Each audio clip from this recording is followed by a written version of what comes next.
Literatura assistida, a leitura que te acompanha.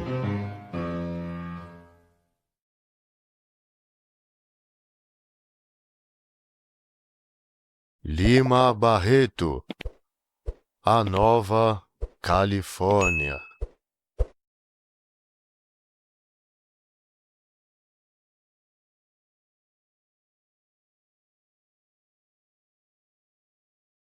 Ninguém sabia de onde viera aquele homem. O agente do correio pudera apenas informar que acudia ao nome de Raimundo Flamel, pois assim era subscrita a correspondência que recebia. E era grande. Quase diariamente, o carteiro lá ia a um dos extremos da cidade, onde morava o desconhecido, sobrepesando um maço alentado de cartas vindas do mundo inteiro, grossas revistas em línguas arrevessadas, livros, pacotes. Quando Fabrício, o pedreiro, voltou de um serviço em casa do novo habitante, todos na venda perguntaram-lhe que trabalho lhe tinha sido determinado. "Vou fazer um forno", disse o preto, "na sala de jantar." Imaginem o espanto da pequena cidade de Tubiacanga ao saber de tão extravagante construção. Um forno na sala de jantar. E, pelos dias seguintes, Fabrício pôde contar que vira balões de vidro, facas sem corte, copos como os da farmácia, um rol de coisas esquisitas a se mostrarem pelas mesas e prateleiras como utensílios de uma bateria de cozinha em que o próprio diabo cozinhasse. O alarme se fez na vila. Para uns, os mais adiantados, era um fabricante de moeda falsa. Para outros, os crentes e simples, um tipo que tinha parte com o tinhoso. Chico da Tirana, o carreiro, quando passava em frente à casa do homem misterioso, ao lado do carro a chiar, e olhava a chaminé da sala de jantar a fumegar, não deixava de persignar-se e rezar um credo, em voz baixa, e, não fora a intervenção do farmacêutico, o subdelegado teria ido dar um cerco à casa daquele indivíduo suspeito, que inquietava a imaginação de toda uma população. Tomando em consideração as informações de Fabrício, o boticário Bastos concluíra que o desconhecido devia ser um sábio, um grande químico, refugiado ali para mais sossegadamente levar avante os seus trabalhos científicos. Homem formado e respeitado na cidade, vereador, médico também, porque o Dr. Jerônimo não gostava de receitar e se fizera sócio da farmácia, para mais em paz viver. A opinião de Bastos levou tranquilidade a todas as consciências e fez com que a população cercasse de uma silenciosa admiração a pessoa do grande químico, que viera habitar a cidade. De tarde, se o viam passear pela margem do Tubiacanga, sentando-se aqui e ali, olhando perdidamente as águas claras do riacho, cismado diante da penetrante melancolia do crepúsculo, todos se descobriam, e não era raro que as boas noites acrescentassem doutor. E tocava muito o coração daquela gente a profunda simpatia com que ele tratava as crianças, a maneira pela qual as contemplava, parecendo apiedar-se de que elas tivessem nascido para sofrer e morrer. Na verdade, era de ver-se, sob a doçura suave da tarde, a bondade de Messias com que ele afagava aquelas crianças pretas, tão lisas de pele e tão tristes de modos, mergulhadas no seu cativeiro moral, e também as brancas, de pele baça, gretada e áspera, vivendo paradas na necessária caquecha dos trópicos. Por vezes, vinha-lhe vontade de pensar qual a razão de ter Bernardin de Saint-Pierre gasto toda a sua tenura com Paulo e Virgínia, e esquecesse dos escravos que o cercavam. Em poucos dias, a admiração pelo sábio era quase geral. E não era unicamente porque havia alguém que não tinha em grande conta os méritos do novo habitante. Capitão Pelino, mestre-escola e redator da Gazeta de Tubiacanga, órgão local enfiliado ao Partido Situacionista, embirrava com o sábio. "Vocês hão de ver", dizia ele, "quem é esse tipo? Um caloteiro, um aventureiro, ou talvez um ladrão fugido do rio." A sua opinião em nada se baseava, ou antes, baseava-se no seu oculto despeito vendo na terra um rival para a fama de sábio que ele gozava. Não que Pelino fosse químico, longe disso, mas era sábio, era gramático. Ninguém escrevia em Tubiacanga que não levasse bordoada do capitão Pelino, e mesmo quando se falava em algum homem notável lá no Rio, ele não deixava de dizer: não há dúvida, o homem tem talento, mas escreve. O outro, de resto, e contraía os lábios como se tivesse engolido alguma coisa amarga. Toda a vila de Tubiacanga acostumou-se a respeitar o solene Pelino, que corrigia e emendava as maiores glórias nacionais. Um sábio. Ao entardecer, depois de ler um pouco o Soteiro, o Cândido de Figueiredo ou o Castro Lopes, e de ter passado mais uma vez a tintura nos cabelos, o velho mestre-escola saía vagarosamente de casa, muito abotoado no seu paletó de brim mineiro, e encaminhava-se para a botica do Bastos a dar 2 dedos de prosa. Conversar é modo de dizer, porque era Pelino avaro de palavras, limitando-se tão somente a ouvir. Quando, porém, dos lábios de alguém escapava a menor incorreção de linguagem, intervinha e emendava. Eu asseguro, dizia o agente do correio que... Por aí, o mestre-escola intervinha com mansitude evangélica. Não diga asseguro, senhor Bernardes. Em português, é garanto. E a conversa continuava depois da emenda, para ser de novo interrompida por uma outra. Por essas e outras, houve muitos palestradores que se afastaram, mas Pelino, indiferente, seguro de seus deveres, continuava o seu apostolado de vernaculismo. A chegada do sábio veio distraí-lo um pouco de sua missão. Todo o seu esforço voltava-se agora para combater aquele rival que surgia tão inopinadamente. Foram vãs as suas palavras e sua eloquência. Não só Raimundo Flamel pagava em dia suas contas, como era generoso, pai da pobreza, e o farmacêutico vira numa revista de específicos seu nome citado como químico de valor. Havia já anos que o químico vivia em Tubiacanga, quando, uma bela manhã, Bastos viu entrar a botica dentro. O prazer do farmacêutico foi imenso. O sábio não se dignara até a ir visitar fosse quem fosse, e, certo dia, quando o sacristão Orestes ousou penetrar em sua casa, pedindo-lhe uma esmola para a futura festa de Nossa Senhora da Conceição, foi com visível enfado que ele o recebeu e atendeu. Vendo-o, Bastos saiu de trás do balcão, correu a recebê-lo com a mais perfeita demonstração de quem sabia com quem tratava, e foi quase uma exclamação que disse: Doutor! Seja bem-vindo! O sábio pareceu não se surpreender nem com a demonstração de respeito do farmacêutico, nem com o tratamento universitário. Docemente, olhou um instante a armação cheia de medicamentos e respondeu: Desejava falar-lhe em particular, senhor Bastos. O espanto do farmacêutico foi grande. Em que poderia ele ser útil ao homem, cujo nome corria o mundo e de quem os jornais falavam com tão acendrado respeito? Seria dinheiro? Talvez. Um atraso no pagamento das rendas? Quem sabe? E foi conduzindo o químico para o interior da casa, sob o olhar espantado do aprendiz que, por um momento, deixou a mão descansar no grau, onde macerava uma tisana qualquer. Por fim, achou ao fundo, bem no fundo, o quartinho que lhe servia para exames médicos mais detidos ou para as pequenas operações, porque Bastos também operava. Sentaram-se, e Flamel não tardou a expor. Como o senhor deve saber, dedico-me à química. Tenho mesmo um nome respeitado no mundo sábio. Sei perfeitamente, doutor. Mesmo tenho disso informado, aqui, aos meus amigos. Obrigado. Pois bem, fiz uma grande descoberta. Extraordinária. Envergonhado com seu entusiasmo, o sábio fez uma pausa, e depois continuou. Uma descoberta, mas não me convém, por ora, comunicar ao mundo sábio. Compreende? Perfeitamente.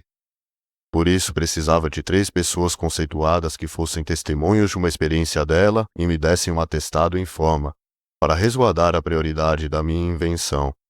O senhor sabe, acontecimentos imprevistos e... Certamente, não há dúvida. Imagine o senhor que se trata de fazer ouro. Como? O quê? Fez Bastos, arregalando os olhos. Sim, ouro. Disse com firmeza Flamel.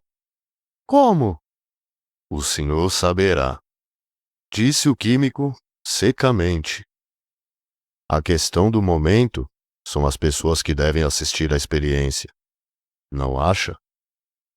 Com certeza.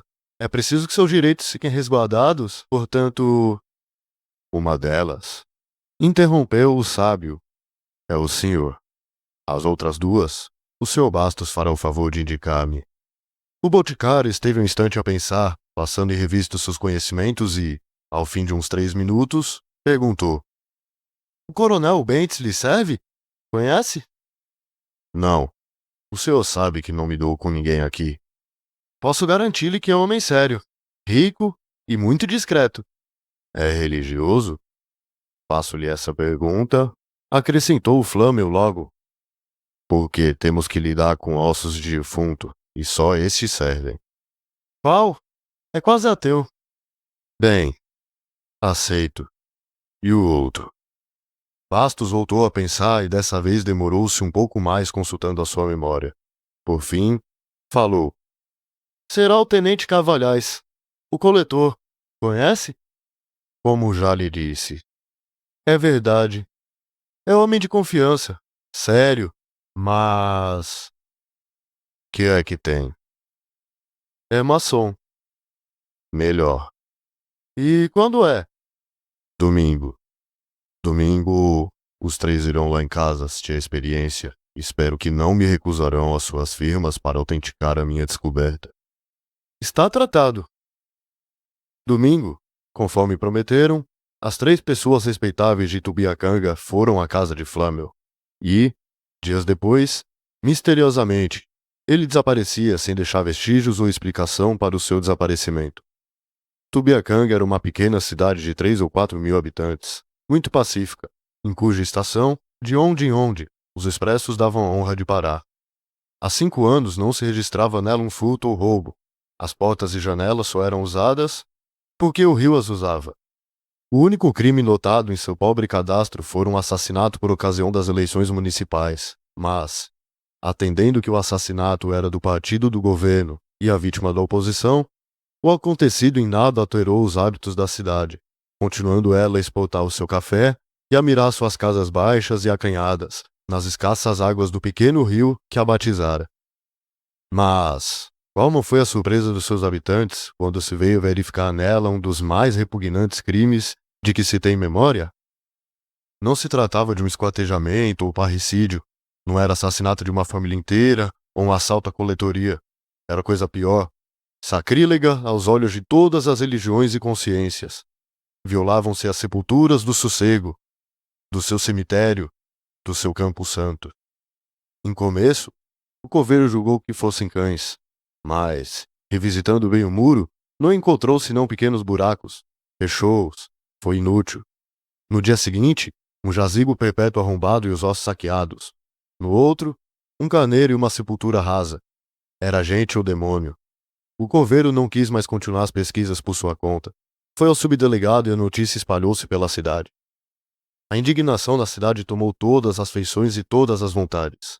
A religião da morte precede todas e certamente será a última a morrer nas consciências. Contra a profanação, clamaram 6 presbiterianos do lugar, os bíblias, como lhes chama o povo. Clamava o agrimensor Nicolau, antigo cadete e positivista do rito Teixeira Mendes. Clamava o Major Camanho, presidente da loja Nova Esperança. Clamavam o turco Miguel Abdala, negociante de armarinho. E o cético Belmiro, antigo estudante que vivia ao Deus dará, beberricando para ti nas tavernas. A própria filha do engenheiro residente da Estrada de Ferro, que vivia desdenhando aquele lugarejo, sem notar sequer o suspiro dos apaixonados locais, sempre esperando que o expresso trouxesse um príncipe a desposá-la. A linda e desdenhosa Cora não pôde deixar de compartilhar da indignação e do horror que tal ato provocara em todos do lugarejo. Que tinha ela, um túmulo de antigos escravos e humildes roceiros? Em que podia interessar aos seus lindos olhos pardos o destino de tão humildes ossos? Porventura o furto deles perturbaria o seu sonho de fazer radiar a beleza de sua boca, dos seus olhos E do seu busto nas calçadas do rio? De certo, não. Mas era a morte implacável e onipotente, de que ela também se sentia escrava, e que não deixaria um dia de levar sua linda caveirinha para a paz eterna do cemitério. A Icora queria os seus ossos sossegados, quietos e comodamente descansando num caixão bem feito e num túmulo seguro, depois de ter sido a sua carne encanto e prazer dos vermes. O mais indignado, porém, era Pelino, o professor deitara artigo de fundo, imprecando, bramindo, gritando. Na história do crime, dizia ele, já bastante rica de fatos repugnantes, como sejam o esquartejamento de Maria de Macedo, o estrangulamento dos irmãos Fuoco, não se registra um que o seja tanto como o saque às sepulturas do sossego. E a vila vivia em sobressalto. Nas faces não se liam mais paz. Os negócios estavam paralisados, os namoros suspensos. Dias e dias, por sobre as casas pairavam nuvens negras e, à noite, todos ouviam ruídos, gemidos, barulhos sobrenaturais. Parecia que os mortos pediam vingança. Saque, porém, continuava. Toda a noite eram 2, 3 sepulturas abertas esvaziadas de seu fúnebre conteúdo. Toda a população resolveu ir, em massa, guardar os ossos dos seus maiores. Foram cedo, mas, em breve, cedendo à fadiga e ao sono, retirou-se um, depois outro e, pela madrugada, já não havia nenhum vigilante. Ainda nesse dia o coveiro verificou que 2 sepulturas tinham sido abertas e os ossos levados para o destino misterioso. Organizaram então uma guarda. 10 homens decididos juraram perante o subdelegado vigiar durante a noite a mansão dos mortos. Nada houve de anormal na primeira noite, na segunda e na terceira. Mas, na quarta, quando os vigias já se dispunham a cochilar, um deles julgou lobrigar um vulto esqueirando-se por entre a quadra dos canteiros. Correram e conseguiram apanhar 2 dos vampiros. A raiva e a indignação, até aí, sopitadas no ânimo deles, não se contiveram e deram tanta bordoada nos macabros ladrões que os deixaram estendidos como mortos. A notícia correu logo de casa em casa e, quando, de manhã, se tratou de estabelecer a identidade dos 2 malfeitores, foi diante da população inteira que foram neles reconhecidos o coletor Cavalhais e o coronel Bentes, rico fazendeiro e presidente da Câmara. Este último ainda vivia e, as perguntas repetidas que lhe fizeram, pôde dizer que juntava os ossos para fazer ouro, e o companheiro que fugira era o farmacêutico. Houve espanto e houve esperanças. Como fazer ouro com ossos? Seria possível? Mas aquele homem rico, respeitado, como desceria o papel de ladrão de moto se a coisa não fosse verdade? Se fosse possível fazer, se aqueles míseros despojos fúnebres se pudessem fazer alguns contos de réis, como não seria bom para todos eles? O carteiro, cujo velho sonho era a formatura do filho, viu logo ali meios de consegui-la. Castrioto, o escrivão do juiz de paz, que no ano passado conseguiu comprar uma casa, mas ainda não a pudera cercar, pensou no muro, que lhe devia proteger a horta e a criação. Pelos olhos do sitiante Marques, que andava desde anos atrapalhado para arranjar um pasto, pensou logo no prado verde do Costa, onde seus bois engordariam e ganhariam forças. As necessidades de cada um, aqueles ossos que eram ouro viriam a atender, satisfazer e felicitá-los. E aqueles 2 ou 3 milhares de pessoas, homens, crianças, mulheres, moços e velhos, como se fossem uma só pessoa, correram à casa do farmacêutico. A desinteligência não tardou a surgir. Os mortos eram poucos e não bastavam para satisfazer a fome dos vivos. Houve facadas, tiros, cachações. Pelino esfaqueou Tuco por causa de um femo, e mesmo entre as famílias, questões surgiram. Unicamente, o carteiro e o filho não brigaram. Andaram juntos e de acordo, e houve uma vez que o pequeno, uma esperta criança de 11 anos, até aconselhou ao pai. Papai, vamos aonde está a mamãe. Ela era tão gorda. De manhã, o cemitério tinha mais mortos do que aqueles que receberam em 30 anos de existência. Uma única pessoa lá não estivera. Não matara, nem profanara as sepulturas. Fora o bêbado Belmiro. Entrando numa venda, meio aberta, e nela não encontrando ninguém, encher uma garrafa de Paraty e se deixar a ficar a beber sentado à margem do Tubiacanga, vendo escorrer mansamente suas águas sobre o áspero leito de granito. Ambos, ele e o rio, indiferentes ao que já viram, mesmo a fuga do farmacêutico, com seu Potosí e o seu segredo, sob o dossel eterno das estrelas. Nota editorial. No conto A Nova Califórnia, de Lima Barreto, a promessa de riqueza fácil desencadeia um colapso moral coletivo.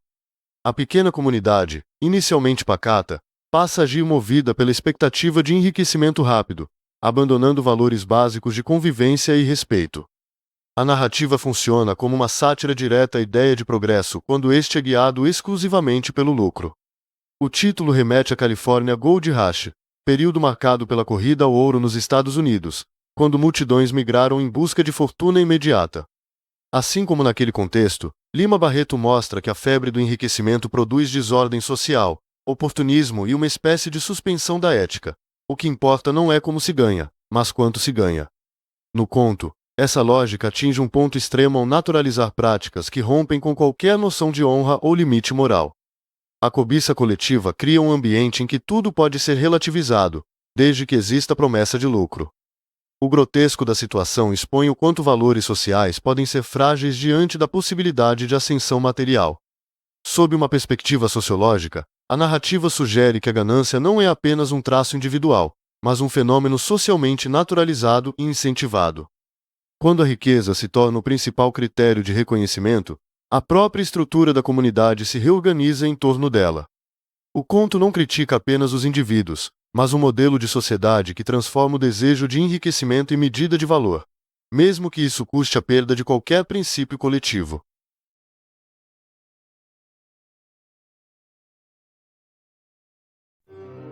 Chegamos ao final de mais um conto no canal. Nos vemos no próximo encontro quinzenal. Literatura assistida. Deixe seu like, comente, compartilhe e inscreva-se. Colabore para manter esse projeto vivo. Envie um Pix escaneando o QR Code na tela. Você também pode apoiar nosso trabalho no Apoia-se. Link na descrição e no primeiro comentário fixado.